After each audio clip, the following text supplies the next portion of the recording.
Hello, Mindsetters, and welcome to it. This is Abram, and it is a wonderful Saturday. You are here on Learn Extra Live Saturday. It is just an awesome show. If you're having a chilled bit of a weather, we say take your pen and paper and get ready to learn more, because we're here to learn more. Today, we're going to be doing some of your exam paper questions. Hope to help you through consolidate your first term. But otherwise, what you can do for today, it is to join me over Facebook on facebook.com/Learn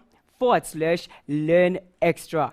Or you can go to our website. This is learnextra.co.za/live. Guys, there's a lot happening today because it's a beautiful Saturday. One, it is the library week. It's starting today up until the 23rd of March. More details are coming through over our Facebook page, so be on the look. And another one, today it is my little sister's birthday. Her name is Lisiko. She's turning 18. Happy birthday to you, and have a beautiful day. She just said I should mention this. She's beautiful and she's learning. She's watching the show. But otherwise, I'm not alone. I'm with Lizzle to learn more. Lizzle, how are you doing? I'm very well, thank you. And you? I'm awesome. I'm super excited about today's show. Yes, so am I. What we're going to be doing, guys, is we're going to have a look and see how much do you know of your first term work. So what we've done is we've taken certain topics out of paper 1, and we're going to do past exam paper questions. So you will definitely be able to see, are you up to standard? And I think that many of our mindsetters will find that they actually know a lot more, hopefully, than they think they do, especially if you've been following the show all throughout the first term. Well said. On that note, Mindsetters, get ready. Get your pens and papers ready, because we are here to learn more, and it's mathematics, as Liza has just said. So for now, I'll be on the page chatting to you as Liza is taking it over. Right, guys. So we're starting at the beginning, and we're going to start at question 1. Now, usually in paper 1, question 1 is relatively straightforward. That will be where you will be doing your equations, your inequalities, that sort of thing. So you should be able to do question 1 quite easily. It's there so that you can boost your confidence. Most of the work in question 1 is already taught in grade 11. Right, so let's have a look at our first question. The instruction is to solve for x, and we've got 3x plus 1 over x equal to 4. Now, I'm pretty confident that most of our mindsetters would know what to do here. What I'm going to do is I'm going to multiply my entire expression through by x. So I'm going to multiply by x. The reason I do that is so that I can get rid of that x in the denominator. So I will end up with 3x squared plus 1 equal to 4x. Right, next order of business is then to rearrange my expression so that I have a trinomial. So that's 3x squared minus 4x plus 1 equal to 0. And now all I need to do is factorize, because the question actually does say solve for x. So I've got to get an answer for x. And this is not a bad one at all. There's no other option than 3x and x. And then for 1, it'll have to be 1 and 1. And because we've got a negative in the middle, that will have to be a minus and a minus. So our two brackets are 3x minus 1 and x minus 1. Remember, guys, you can check whether your brackets are correct. Don't make unnecessary sign mistakes. 3x and x gives me the 3x squared. I get the positive 1 from the minus 1 and the minus 1, and I get the needed minus 4x from the other terms. Right, and then write down our answer. It's going to be x is equal to 1 over 3, or x is equal to 1. Pretty straightforward. I wouldn't imagine that this question, I think it was about 3 at the absolute maximum, 4 marks, but pretty straightforward. Quick 3 or 4 marks into the pocket. Abram, are there any queries with this question so far? So far, it's just great to also enjoying the show. And guys, I must say this, if you're having any problems in questions, post them through, because we'll be helping you through. And that's what I'm getting also, the vibe on the page. People are super excited. That's great. All right, so that was the first question, done and dusted. Didn't take too much time. Let's have a look at the next one. Right, so the next question, again, asks us to solve for x. And this time we have to do also just a little bit of work ahead of time. I'm going to need to distribute, to multiply that 5x into the bracket. And obviously then bring the 2 over to the left-hand side. So I'm going to get 5x squared minus 15x minus 2 equal to 0. Now, if I remember correctly, because I did have a look at these questions before I came onto the show, I think we needed to use the quadratic formula in this question, right? Usually, you'll get a clue from, they'll say, solve to 2 decimal places where applicable, or leave your answer in simplest third form. So let's write down the quadratic formula. Remember, you can find that on your information sheet, so no need to get it wrong. Don't copy it wrong. X is equal to negative b plus or minus the square root of b squared minus 4ac. And that is then all divided by 2a. All right, so remember that b is the coefficient of your x term, so this is going to be minus negative 15. And definitely write this step down, boys and girls, because if you go directly to the answer and it's not correct, then you won't be able to get a mark from the one step to the next. So it's always a plan to show as much working as you can. So we've got plus and minus. Then b squared, so that's negative 15 squared minus 4, and then a, my first term. And Abram, I think while I'm busy doing this, what we need to do is we need to ask our mind setters if they can do the answer for us so long, because it will be quicker at home. So let's see then, and post the answers on the page. And then that's all divided by 2a. All right, so now we can really just bring up our calculator, and we'll start with a fraction. And the minus 15 is going to give us a positive, so I'm going to put in just 15. I'll do the first answer first, so I'm going to do plus, and then my square root, and I'm going to put negative 15 into my bracket. Well, I know it's going to be positive. And then square it. And let's just see. Move that out of the way. Then we've got minus 4 and multiplied by the 5 again, and multiplied by negative 2. And close the bracket. Guys, remember to keep track of your brackets. Make sure that your brackets are correct. Because there's nothing worse than entering all of this into the calculator and then getting a maths error. All right, so there's my one answer. 15 plus square root of 265 divided by 10. If the question says simplest third form, if you're using the Casio calculator, this will be the simplest third form. If, however, you have to give it to a couple of decimals, all you'll do is press that S to D button, so that's for third to decimal, and you'll write this then as 3,13 if it is to the closest decimal place. And then we've got another solution as well, so what you will do now is go back into your formula, something which I've never done with much success. You'll go back into the formula, and then basically all you'll do is you'll change the one minus in front of the bracket to a positive. I have answers for you, Lizzo. Oh, yes. What is the other answer? There's a first answer from Charles Lidwawa, which says 3,12. It's actually 13 if you round correctly to 2 decimals, but yes. And another one from Kukimbali saying it is 0,13.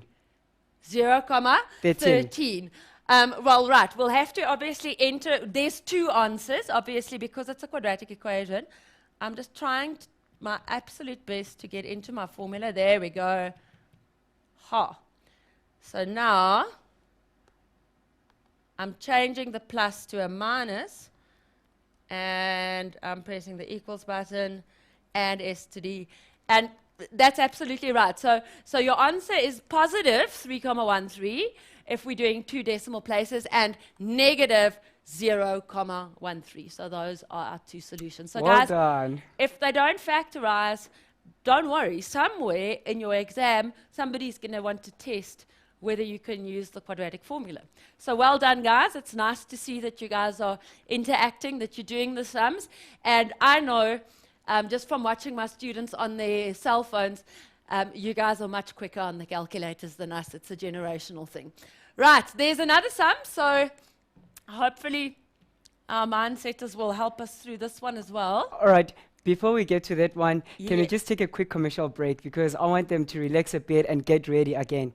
That's a brilliant idea. Okay, so we'll see you right after this. Having said that, mindsetters, let's take that break. We'll see you right after this indeed.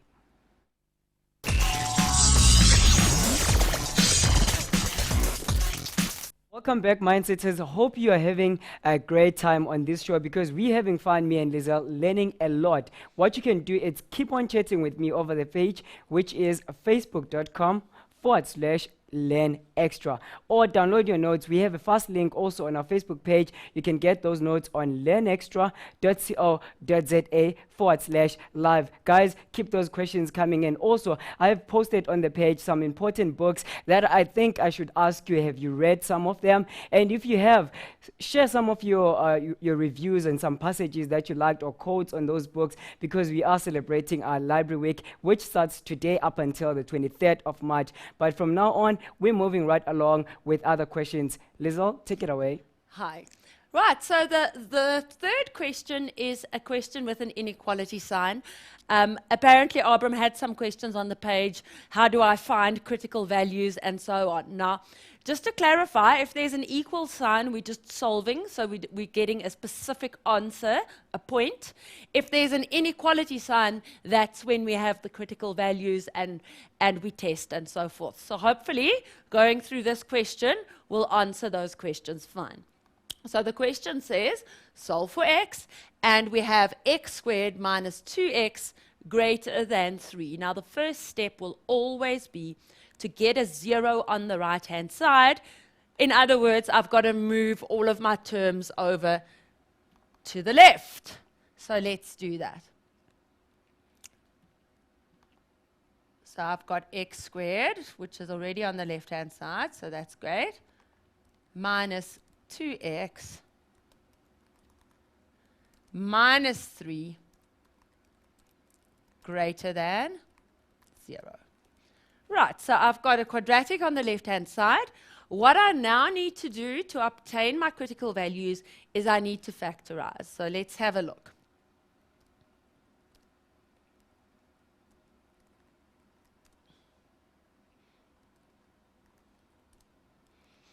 So I'm going to have x and x and negative 3 and plus 1. So then my critical values will be any value that makes either of these brackets, or the value that makes either of these brackets 0.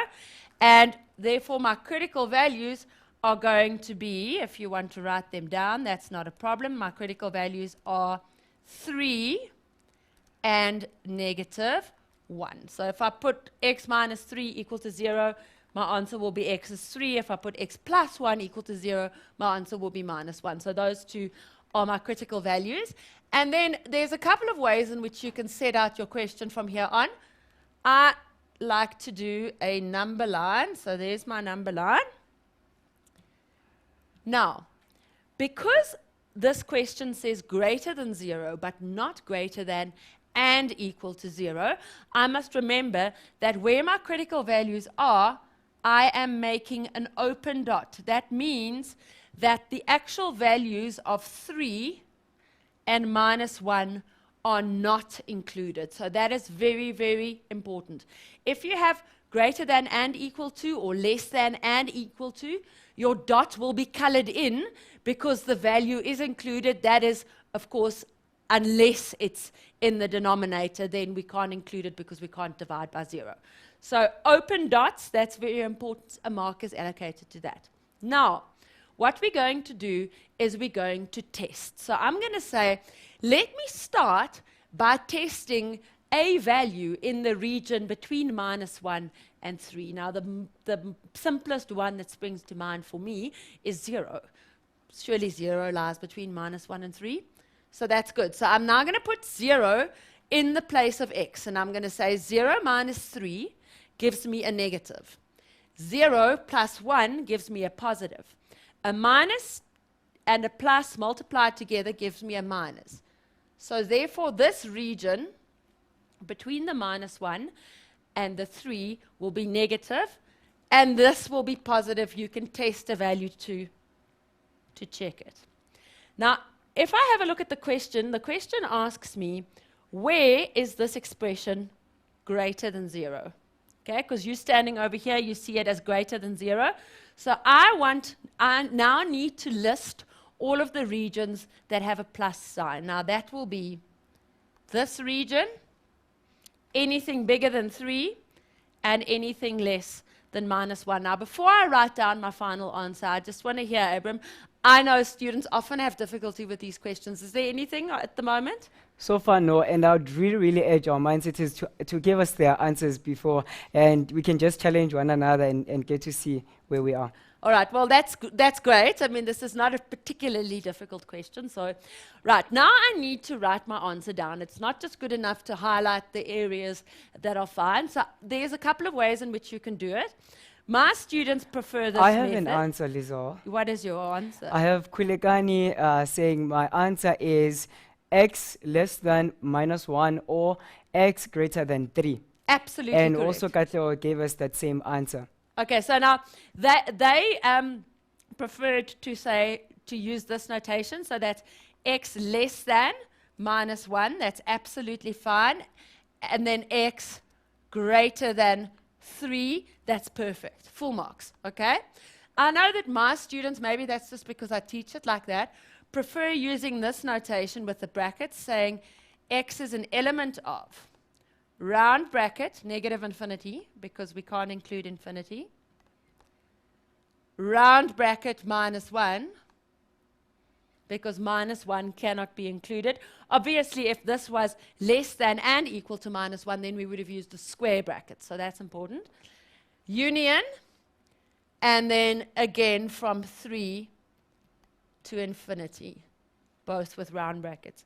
But either of these notations are perfectly correct. So we've got some people on the page who know what they're doing. That's always good to know. Well done, and I really urge mindsetters to keep on helping one another also. I'm seeing a lot of vibe on the page. Mindsetters are helping one another. That's what we need, and if you do not understand anything, we're here to help you through. Guys, get your notes also. They are there on our Facebook page. We're helping you guys. You can download them and learn with us. Cool. Now, so this is now the first 3 questions done. We had ordinary solve for x. Then we had to use the quadratic formula. So you can tick the boxes if you can do these things. Then we had to do an inequality. Right. Now, mostly the next question on the paper will quite possibly be a simultaneous equation. And that's exactly what we've got prepared for you guys here today. So let's have a look at question 2. Now, simultaneous equations are not hard. They're just hard work. And you've got to be very careful that you work accurately. And I know myself, sometimes if I don't concentrate, I'll multiply one thing out incorrectly and I'll make a big hash of it. So it's very important just to set your work out nicely if you're doing a simultaneous equation, just to make sure that you don't think it's a 3 and write a 2 or get confused. Right, so the question says, solve simultaneously for x and y, and we have 2 equations. So the first equation, x minus 3y is equal to 1, and then the second equation, x squared minus 2xy plus y squared equal to 17. Now, my method for simultaneous equations is that I always start with the equation which to me looks the simplest. Now, I think that's pretty self-explanatory. The first one definitely looks simplest. Then, in that equation that I've now selected, I've got to isolate either the x or the y. And I try and do it in such a way that I make my life as easy as possible. Now, if I were to make x the subject of the equation for equation 1, that's not a problem. Pretty straightforward. I'll just have to move the minus 3y over. So that'll become 3y plus 1.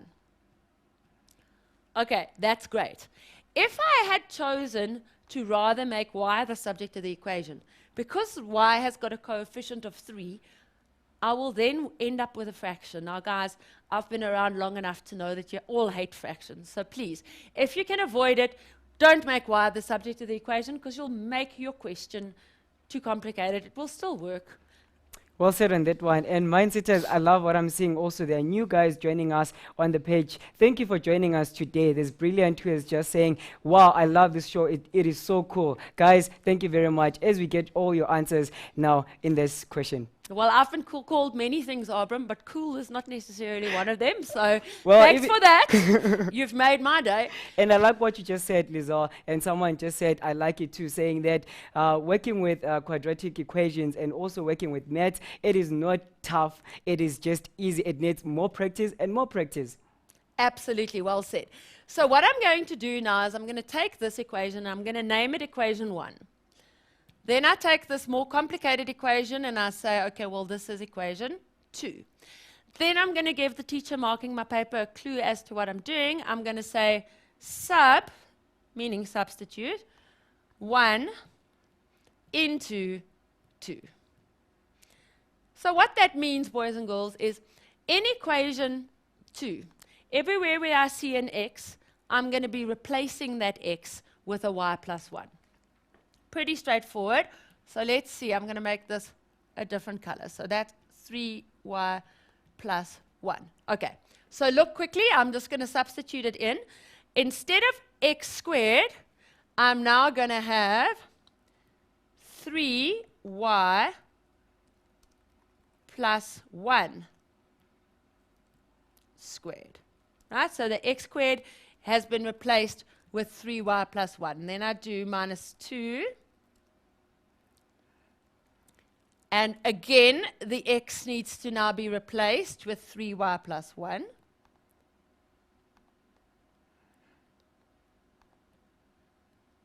And you can color code it the way I'm doing it if it makes your life better. And there's the y. And then plus 9y squared. And I'm bringing the 17 over minus 17 equal to 0.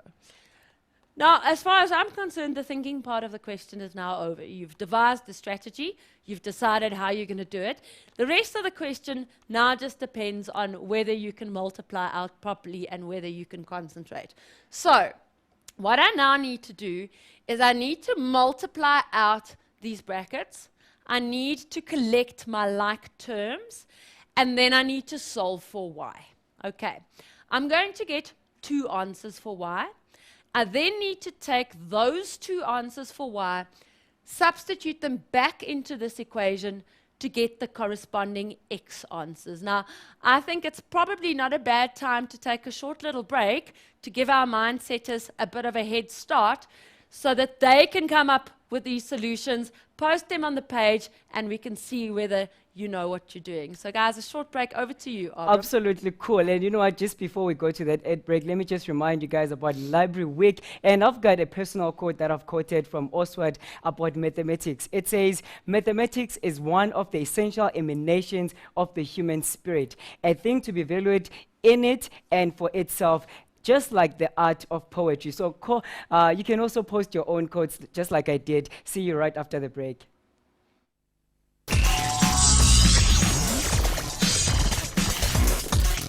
Welcome back, our cool and awesome mindsetters. Hope you're having fun learning more, because our theme for Library Week is educate yourself at your own library. So Lizelle is also here to educate us. Let's keep learning, guys. Over the page, I'm here with you on facebook.com/Learn Extra, or download the notes on our website, which is learnextra.co.za/live. And Lizelle, educate ourselves. Right, so hopefully Mindset is during the break. You've been just as busy as I was. So what I've been doing is I've been multiplying out. So I've squared this bracket to get 9y squared plus 6y plus 1. I multiplied the minus 2 and the y into that bracket. I added all my like terms together, and that was my first simplification. 12y squared plus 4y minus 16 equal to 0. Then I noticed that I could simplify this equation by dividing through by 4, which I then did, and I factorized the trinomial, and I'm now ready to get to my two answers. So my answers are going to be y is minus 4 over 3, and y is equal to 1. So I wonder, Abram, did you get any such posts? They're still working on it. Someone just said, I'm still trying. So we're waiting for that answer. Please, Mindsetters, also help one another. If they're struggling out there, you're sitting at home with your sister struggling, help one another and let's get the answer. Right, it's quite a long one. It is a long one. It takes a lot of work, but it's not difficult. Now, I look back and I see what was my simple equation was x is 3y plus 1. So now what I'm going to do is I'm going to substitute back. So I'm going to say x is equal to 3y, so that's 3, and I'll substitute minus 4 over 3 in. 3y plus 1. So I'm just back to my original equation. The 3's over here cancel, which is convenient, and I end up with x is minus 3. So the y value that goes, the x value that goes with y is minus 4 over 3 is x is equal to 3. Then I do the same thing over here, and I say x is equal to 3 times 1 plus 1, and I get x is equal to 4. So those are my two solutions. Nothing too hectic about that. And guys, remember also what a simultaneous equation is. I think sometimes we don't see the bigger picture. If I have a look over here, this is some sort of a graph. It's not a circle. It would only be a circle if the coefficient of the x and the y were the same. So this is some sort of an elliptical egg-shaped graph. And this is a straight line. And basically, my two solutions that I've calculated are the places where those two graphs intersect each other. So I'll always do a simultaneous equation if I want to calculate where two graphs intersect each other. Right, guys, that's the end of question 1. Abram, any questions there, or? There's a question that says, Lizelle, I need you to help me. I've got problems with functions of graphs. You've got problems with functions of graphs. Now, Yes. as luck would have it, this lesson in particular, we're not doing functions. But what I would suggest is we have done functions and inverses earlier on this year. And in fact, I remember doing a lesson on functions and inverses. Go onto our website and get the YouTube clip and watch that lesson. I spent an entire lesson looking at log and exponential graphs and inverses. Or just keep on watching Mindset. I'm sure within the next week or two we'll be doing some inverses again. And on top of that, I should also say to the Mindsetters, well done. There are guys who actually got the question right, so thank you guys. Absolutely. I'm not surprised at all. I'm not surprised at all. All right, guys, now the next question that we're dealing with today is sequences and series.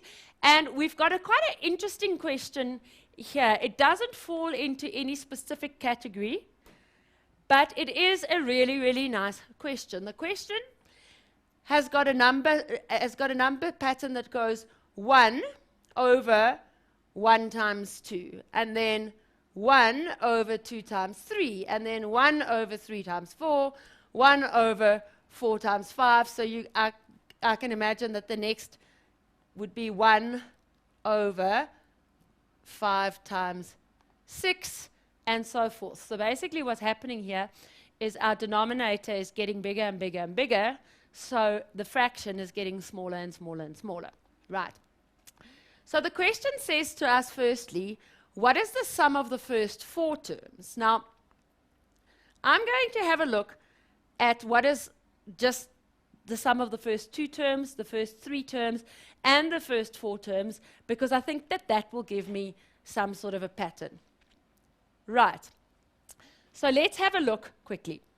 What is the sum of the first 4 terms? Now, what I'm going to do is I'm going to just calculate the first term. Not that that's a lot of trouble. That's 1 over 1 times 2, so that's a half. Okay. Then the next term will be 1 over 6. The next term will be 1 over 12.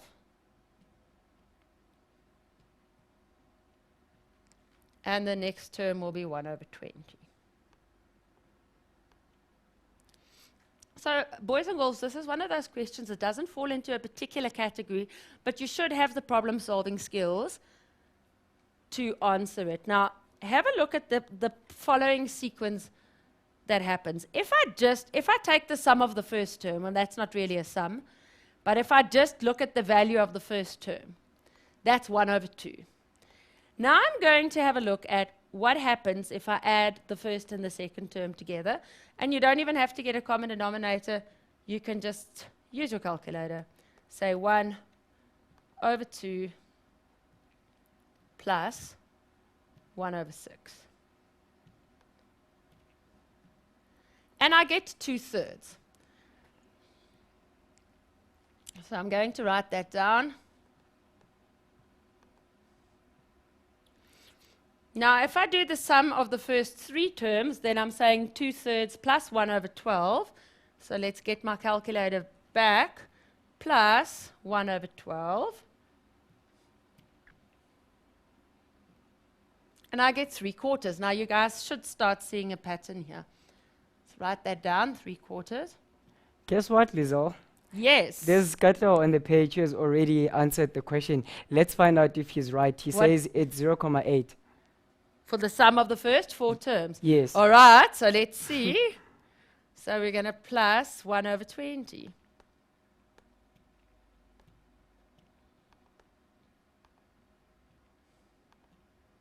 It's 4 over 5, which definitely is 0.8. So he's right.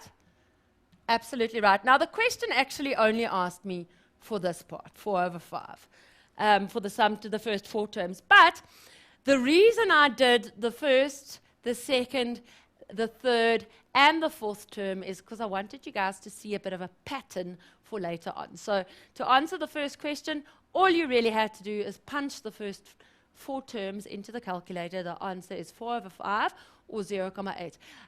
Because the original question worked in normal fractions, not decimal fractions, it's probably more likely that you'll see a pattern if you keep to 4 over 5 rather than the decimal.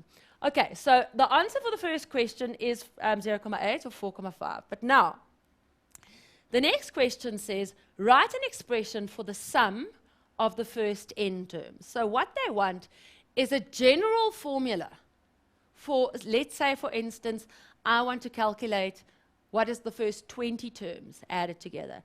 They want a general formula that can be used for that. Now, this is not arithmetic or geometric or quadratic, so we need to look for patterns, and that's why I wrote out the sum of the first 4. Now, if you guys look here, if the sum of 1 terms, can you guys see that the numerator is the same? So if it's S1, the numerator is 1. If it's S2, the numerator is 2. If it's S3, the numerator is 3. Okay? So I need you to see that. And then I need you to see that the denominator is always 1 more than the numerator. So the general formula will be Sn is equal to n over n plus 1. If you don't believe me, we can check that it works. Because if I now make n 1, then S1 will be 1 over 1 plus 1, which is 1 over 2, which is my first term. If I want the sum of the first 4 terms, then I will make S4, and I'll get 4 over 4 plus 1, so 4 over 5. So it works. Then let's have a look at the next question. Calculate the sum of the first 2013 terms. Now, definitely we're not going to be writing out 2013 terms. That'll take us until the end of 2013. So now, I'm going to use my general formula, and I'm going to say, all right, if it's the sum of the first 2013 terms, S 2013 will be 2013 over 2013 plus 1, which is 2014. Right, so a lovely little problem-solving question, not difficult. And don't get thrown by the fact that it's not exactly like anything that you've learned at school. Just know that if you work through the syllabus and you practiced enough papers, you will have the skills to solve something like that. How are our students feeling about this one, Abram? On that one, they're just answering the question. Everyone is answering. Dineo, there's Dina also, there's Gabelo. They answered the question, the first one though. But on the second one, I think they're still getting there. They're still getting there. Right, guys, I think before we take a break, I just want us to look at our next question and just to look at the technique that you're going to use for answering it. Right. So the question says, the following is an arithmetic sequence, and it's 1 minus p, 2p minus 3, and p plus 5. Now, if I look at those 3 terms, I cannot really tell whether it's arithmetic or geometric, and that is why in the question, they need to tell me whether I'm working with an arithmetic or a geometric. So it is arithmetic. That's the first thing that I know. Right. Now, the fact that it's arithmetic means if I take the third term minus the second term, that will be equal to the second term minus the first term. And it is that property that I'm going to use to solve this question. Now, if the question was exactly the same, and it said it is a geometric number pattern, so if we were told that it is geometric, we can use the word geometric, or we could also say exponential, then the first thing that you would have written down would have been T3 over T2 equal to T2 over T1. This is a very specific type of number pattern question. It comes up very often. Right, so I was told that it's arithmetic, and I know that if a number pattern is arithmetic, the third minus the second is equal to the second minus the first. So I'm just going to take the geometric information off for now. So what am I going to do? The first question asks me to find the value of p. So what I'm going to do is I'm going to substitute my actual terms into this formula. So I'm going to do this. I'm going to say, I've said T3 minus T2, so I'm doing, my third term is P plus 5. So I'm going to say P plus 5 minus, and now it's very important to do a bracket, 2P minus 3, is equal to 2P minus 3 minus, and then a bracket again, and then the first term. And what I'm now going to do is I'm going to multiply out the brackets. I'm going to take all of the p's to the left-hand side. I'm going to solve for p. And I say again, the reason I chose this route is because they told me that it was arithmetic. There was no way that I could really see whether the number pattern was arithmetic or not. So once you've solved for p, you will then be able to substitute the value of p back into the equation, and you will then see that it forms an arithmetic number pattern. So while we take a break, I need you guys to find the value of p. Someone has found it already. Oh, yes, and what is it? 3 people, they say p is 3. I They say 3. think that actually might be correct. I can't remember. But someone that else sounds says as 4. Jeremiah says it's 4. Okay, well, we'll have to wait until after the break. So guys, find the value of p for me. Write down the value of the 20th term, and then 4.3, a lovely question. Explain why none of the terms in this arithmetic sequence is perfect squares. But we'll talk about that right after the break. While trying to find those answers, Mindsetters, here's a beautiful quote from Amukelang Donald. I've shared mine earlier on, so here's a Mindsetter sharing his. He says, as far as laws of mathematics refer to reality, they are not certain. And far as they are certain, they do not refer to reality. That is a quote by Albert Einstein. And it was his birthday on the 14th. But after the break, we'll talk more and get into more reality with mathematics. See you.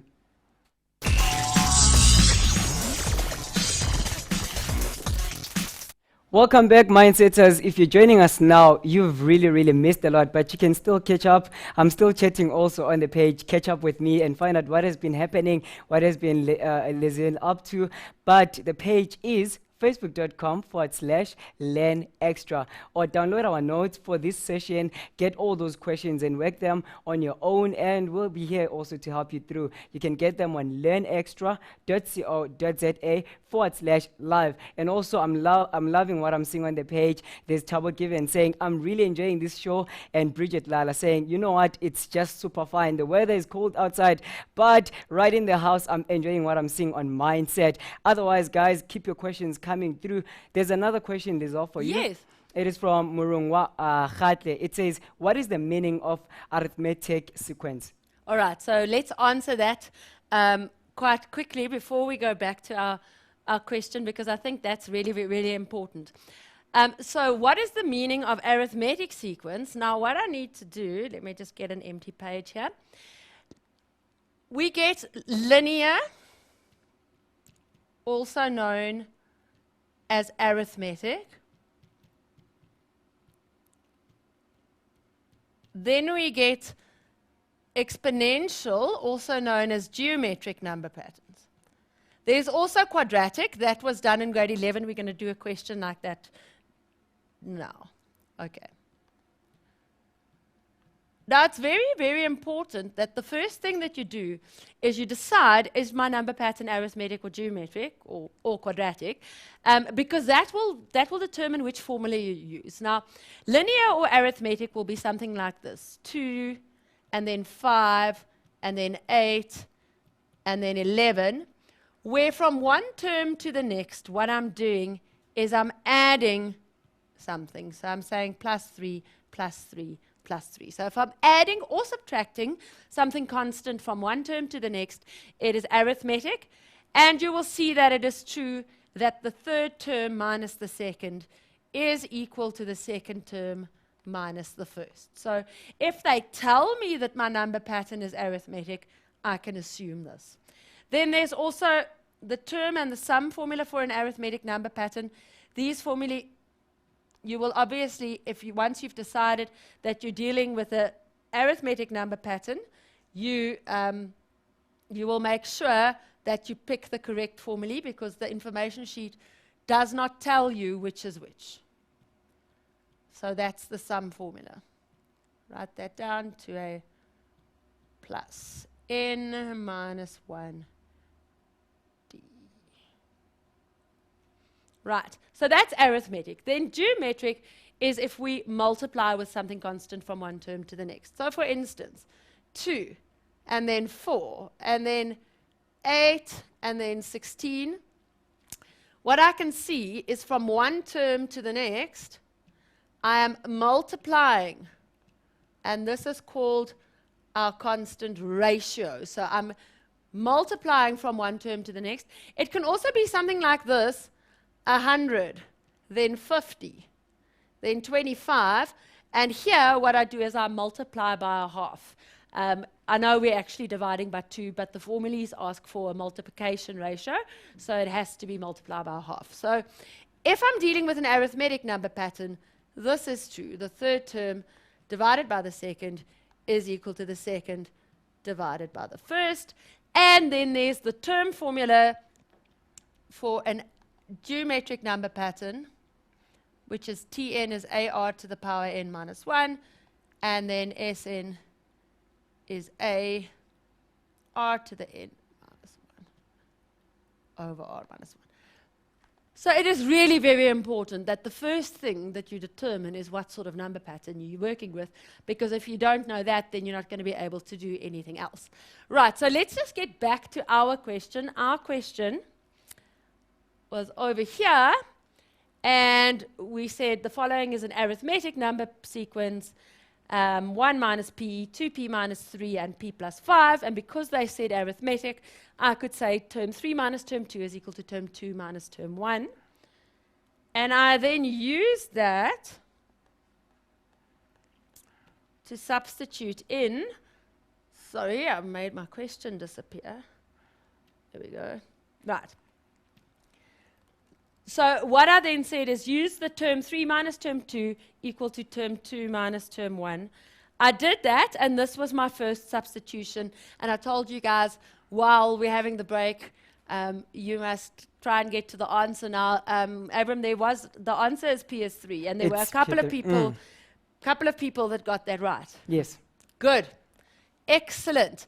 So let's see how we get to the P is 3. I'm going to have P plus 5 minus 2p plus 3, if I distribute the minus incorrectly, is equal to 2p minus 3 minus 1 plus p. Right, now what I'm going to do is I'm just going to tidy each side on its own quickly. I get on the left-hand side 8 minus p. On the right-hand side, I get 3p minus 4. Yeah. And then I'm going to collect the p's on this side, so that'll be minus p minus another 3p equal to minus 4 minus 8. So I get minus 4p is minus 12, and then dividing both sides by minus 4 gives me that p is 3. So there's a whole lot of people that got that correct. Yes, guys, p is actually equal to 3. There is also a way that you can check whether your answer makes sense, because, guys, it's so important to not just blindly do the maths. You've got to think, is what I'm doing realistic here? I'm now going to take that p is equal to 3. I'm going to put it back into the original 3 expressions and just make sure that that actually does give me an arithmetic number pattern. So if I put p is equal to 3 into the first term, it'll be 1 minus 3. So then my first term will be negative 2. Then if I put p as 3 in here, it'll be 2 times 3, which is 6, and 6 minus 3, which is 3. And finally, if I put p equal to 3 into the third term, I get 8. So this definitely is an arithmetic number pattern. What happens is from one term to the next, I add 5. So I've got a constant difference of 5, a common difference of 5. Right. So now that we know the value of p, the next question asks me to write down the value of the 20th term of the sequence. Now, guys, if it was the next one, I would have just said plus 5 and written the term down. But because it's the 20th term, I don't want to sit with my calculator like a mad person. So what I'm going to do is I'm going to calculate the 20th term using the correct formula. And while you calculate, Lizelle, there are answers from Mindsetters. They've been working out throughout the break. Brilliant and Kulegan and other guys, Tabo, they say the 20th term is 93. You reckon? Yeah. Well, let's have... But there's also Katla was saying, I disagree, it's 97. All right, so let's see. Let's find out. So I'm calculating the 20th term. A stands for the first term. So my first term is minus 2. I needed to substitute back to get that. Plus 20 minus 1, which gives me 19. And then the common difference. And remember I said from one term to the next, we are adding 5. So our common difference is 5.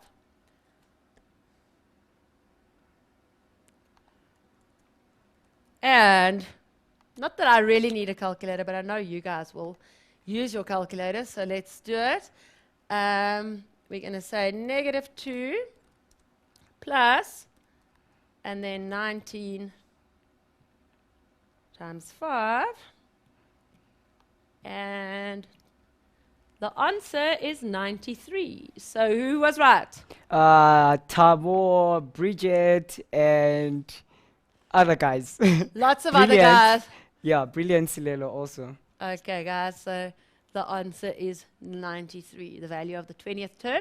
So remember now, because I knew I was dealing with an arithmetic number pattern, what I did is I went and selected the term formula for an arithmetic number pattern. But we're not finished yet.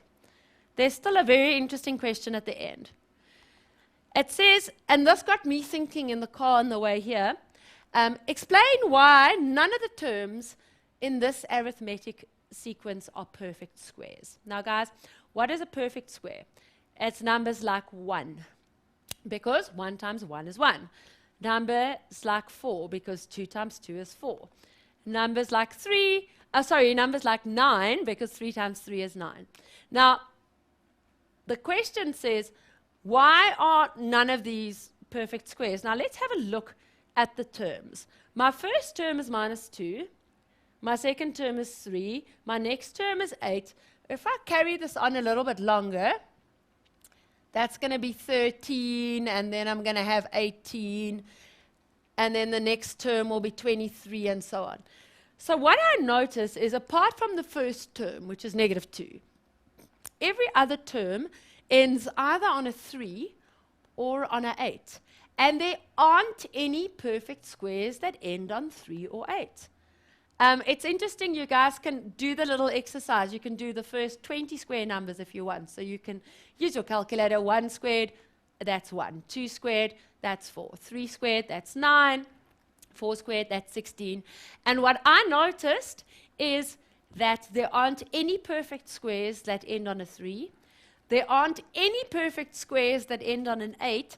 And the other number that no perfect squares end on is a 2. So I'd never thought about this before, really. But now I know that no perfect squares end on 2, 3, or 8.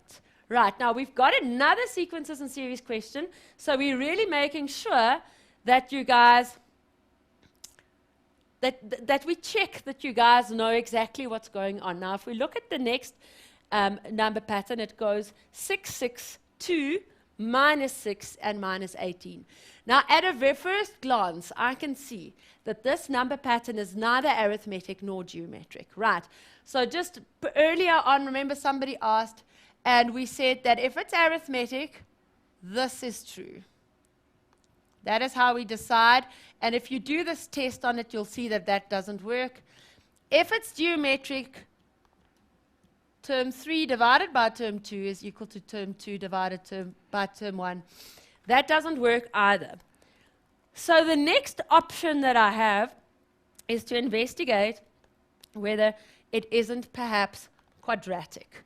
And this is how we do it. So I'm first just writing down my terms.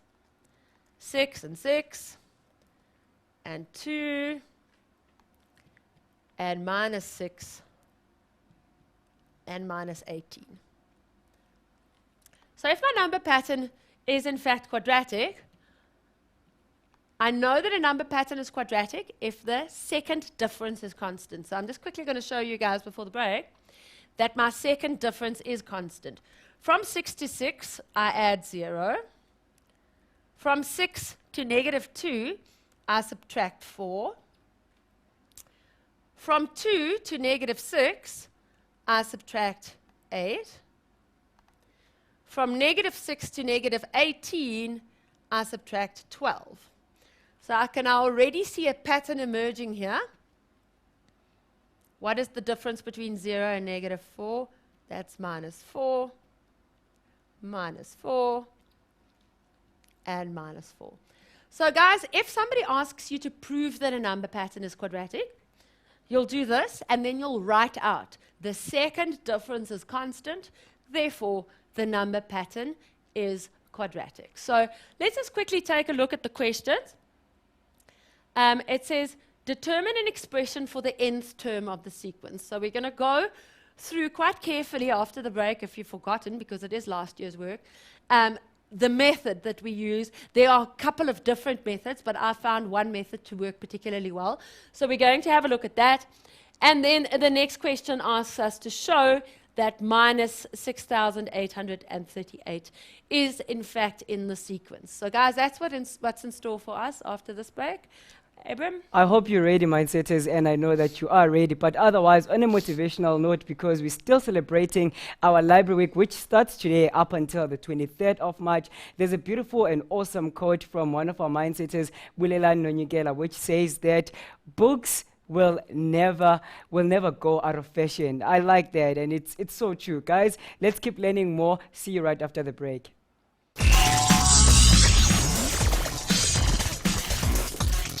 Welcome back, Mindsetters. On that lovely and very flexible note, I hope you're working out that question because we'll get straight to it. But I've got two things to tell you, Lizelle. One is just a great motivation that comes from Musima that says, wow, it's Abram and Lizelle, my favorite pips, and subject, big ups, guys. I'm so loving this show. That's wonderful to hear. Okay, guys, I've also got some finance questions that I want to get to today, so I'm going to try and push it along so that we can get through as much as possible.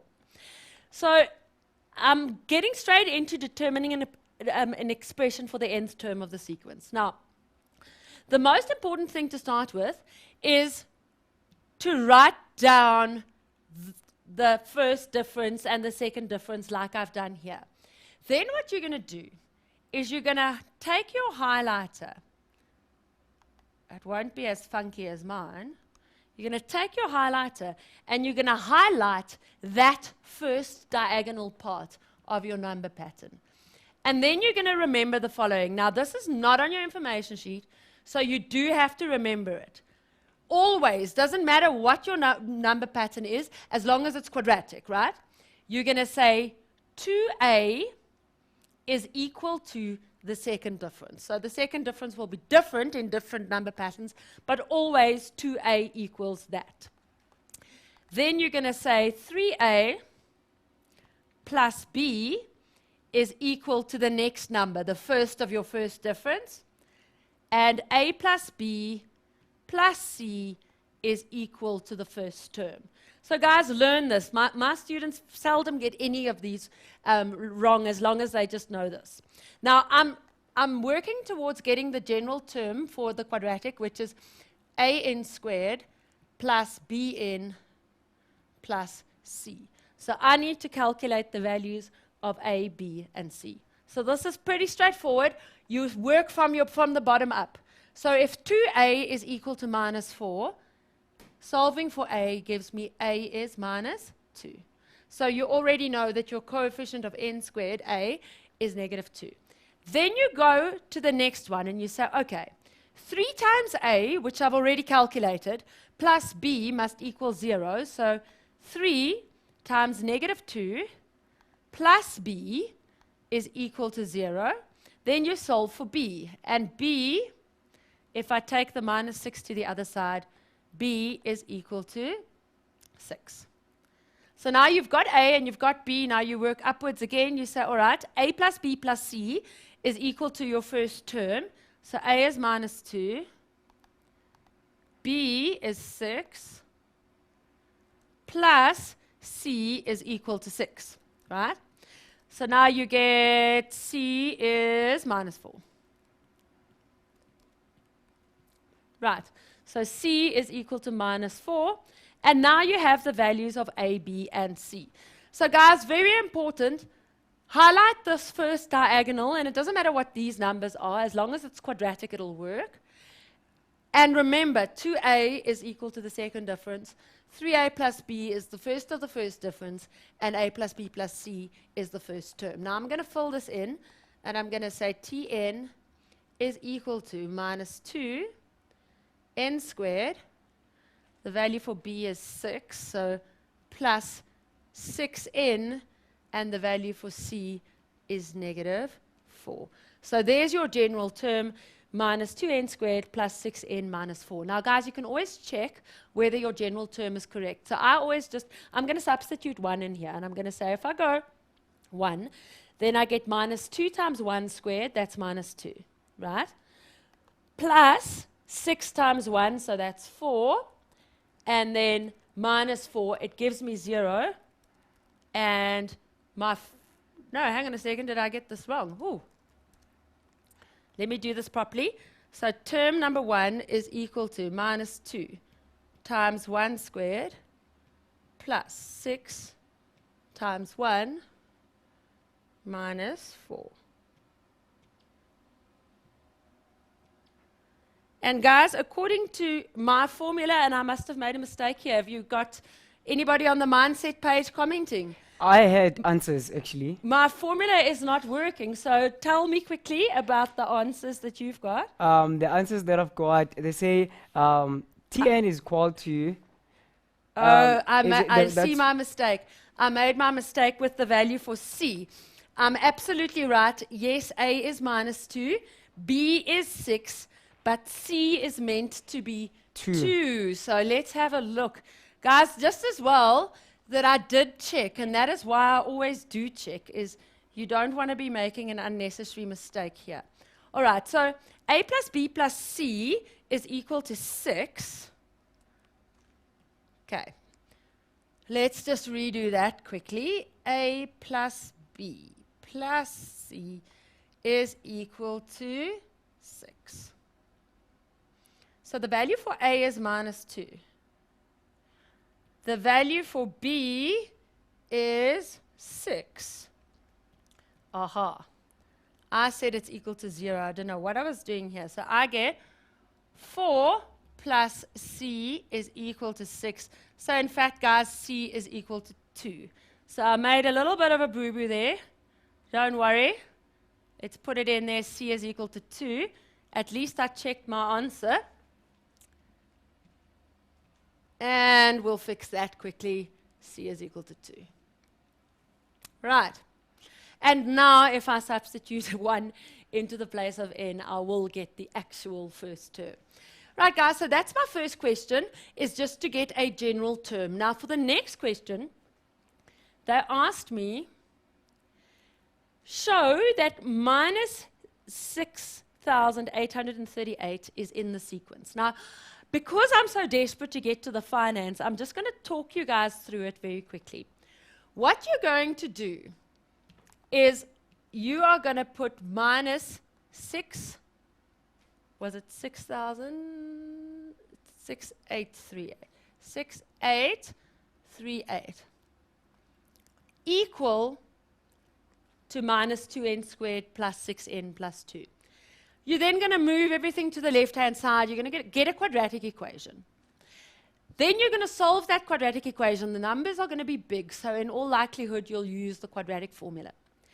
And how will I show by doing that, that minus 6,838 is one of the terms? Well, what you need to show is you need to get an answer for n. There'll be 2 answers. The one won't work in all likelihood. But you need to get an answer for n, which is a positive whole number. Because what you've got to remember is that a term number is like a place in a race. You can come first, you can come second, you can come 50th, but you can't come minus 2.5th. So if you solve this equation and you get one answer for n, which is a positive integer value, then you have managed to show that minus 6,838 is one of the terms of the sequence. How are we doing on the page so far? Mindsetters are all getting the answers right, saying C is 2, and yeah, there's just the whole answers going on the page, and almost everyone is right. Fantastic. Absolutely fantastic. Now, guys, I'm going to leave the number patterns here, and I absolutely want to get to some finance, because I know that's one of the sections that our mindsetters do find ever so slightly difficult. I think sometimes it's also just because there's so many words in a finance question that you've got to nicely decipher what are they giving me and what are they asking me, and especially if you're doing a subject in not your home language, and I think a lot of our mindsetters and myself as well do it, then it does actually make it a little bit harder. It's more like a little comprehension, really. All right, so let's have a look at our first question, which was again adapted from a past paper. They say that 2,000 Rand was invested in a fund paying I% interest. Now, already I'm going to say, because they don't give me the interest, they say it's I% interest. Interest is my unknown, right? All right? Compounded monthly. After 18 months, the value of the fund was 2,860 Rand. Calculate the interest rate. Now, the first thing that we need to do is pick a formula. Now, I'm dealing with compound interest. I saw the compounded monthly. So I know I'm dealing with the compound interest formula. I know that this is not a future or a present value annuity because future and present value annuities will involve multiple investments or multiple repayments. So based on that, I choose my compound interest formula, which is A is equal to P 1 plus I to the power N. Right, so now I need to just fill out my values into my formula. Now, P stands for the principal or the initial amount. So how much was it in the beginning? So P is definitely 2,000. A stands for the accumulated amount or the amount in the end, and that's after the interest was paid, so that's 2,860 Rand.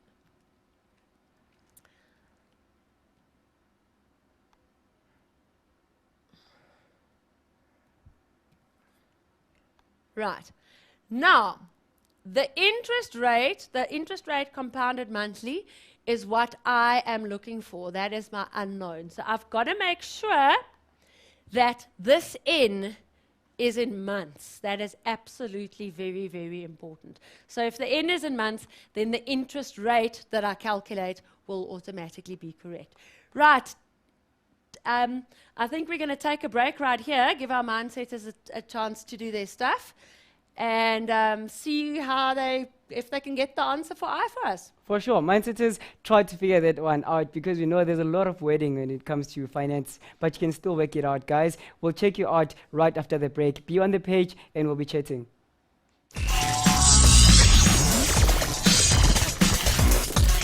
Welcome back, our awesome and beautiful mindsetters. Hope you're still working with us. Let's get straight to it. Still on financial maths. Right, guys. So just quickly, our question again, 2,000 Rand invested at I% interest compounded monthly after 18 months. The value of the fund is 2,860 Rand. Calculate I, the interest rate. So it is sometimes easier, I didn't do it initially, to put the I over 12 because then that keeps you, reminding you that you are working in months. So our interest rate and our time period always has to be matching. So if the one is half yearly, the other one needs to be half yearly. If the one is daily, the other needs to be daily. Right. So let's quickly have a look at the logistics of solving this question.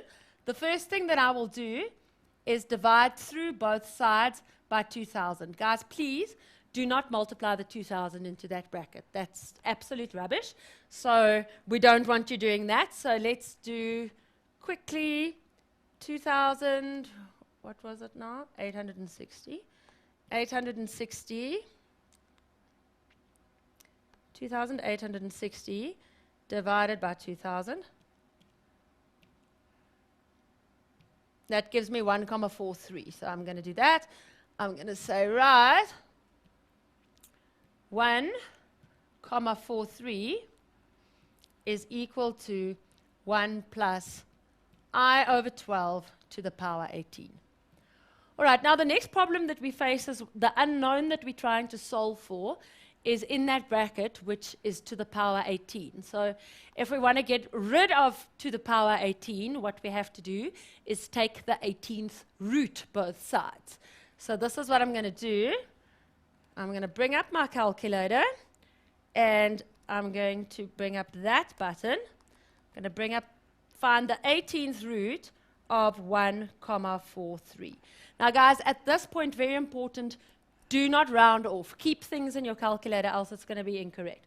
Right, so I get my answer, 1,020, blah, blah, and some change. I'm just going to move it to the side. If you want, you can still write down your answer, but I think I'm actually just going to keep it in the calculator. Right. So let's have a look at our operation now. I've taken the 18th root. Now I've got that 1 on the right-hand side that I want to get rid of. So on the left-hand side to this side, what I'm going to do is I'm going to subtract 1. Just get my calculator where we can see it. Right. So I've subtracted the 1, and now the only other thing that I need to do is I need to multiply by 12. Actually, that's not the only other thing. And now I need to put it back in as a percentage, right? So to get it to a percentage, I multiply by 100, and I get 24.08% is the interest that is paid. Right. Guys, we're very short of time, but you can get the rest of the questions on our page. So I want to at least just talk about the questions a little bit so that you guys can have some sort of a chance of answering this.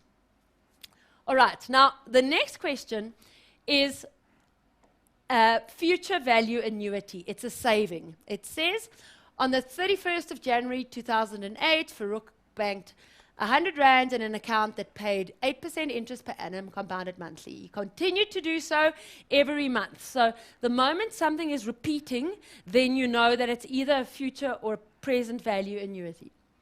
They also give us the interest rate, and they tell us that he wants to buy a bike to the value of 1,300 Rand. Now, guys, very, very important, whenever we are saving for the future, so that could be a sinking fund where you save to replace a car or a tractor, or whether it's a pension or an ordinary investment, we are dealing with a future value annuity. So on your information sheet, that is the F formula, because you are saving towards the future. So this is a pretty straightforward question. You will use your future value annuity formula in this, no problem. Now let's have a look at the next one. The moment, guys, we borrow money, whether we're borrowing money to pay for our studies or to buy a house or to buy a car, we are dealing with a present value annuity, a loan. And that is when you use the P formula on your information sheet. Now, in this question, Rowan buys a car. This is a pretty straightforward question on buying the car. The only thing that we need to remember here is that he pays a 15% deposit. So we need to work out what is 15% of 125,000 Rand, and then when we then do the calculation of his monthly repayments or whatever, then we need to remember that the full amount of the loan isn't 125,000 Rand, it's 125,000 Rand minus the deposit, because you're not going to pay the bank back for the deposit. So guys, mindsetters, 2 questions here, 2 lovely questions. We can perhaps post the answers to these questions on the page. I think that's a good idea. And you guys can work through them and help each other. But unfortunately, my time for helping you guys has come to an end. Cheerio, over to you. Well, you know what? Have a beautiful and awesome weekend as well. Thank you very much. Guys, thank you for tuning in for this wonderful and exciting mathematics lesson. I hope you've got your questions answered and you have learned a lot. Get on the page and learn more, because, guys, we also love helping one another as mindsetters, and that's what you're doing. Guys, keep on being on our page, facebook.com/learn extra. We're here to help you with mindset. Up next, it's going to be physical science. It is so exciting, and I hope you're all up and ready. But from us, the beautiful and awesome peeps that have just been said on Facebook, we just want to say have a beautiful and awesome weekend. Thank you. Bye.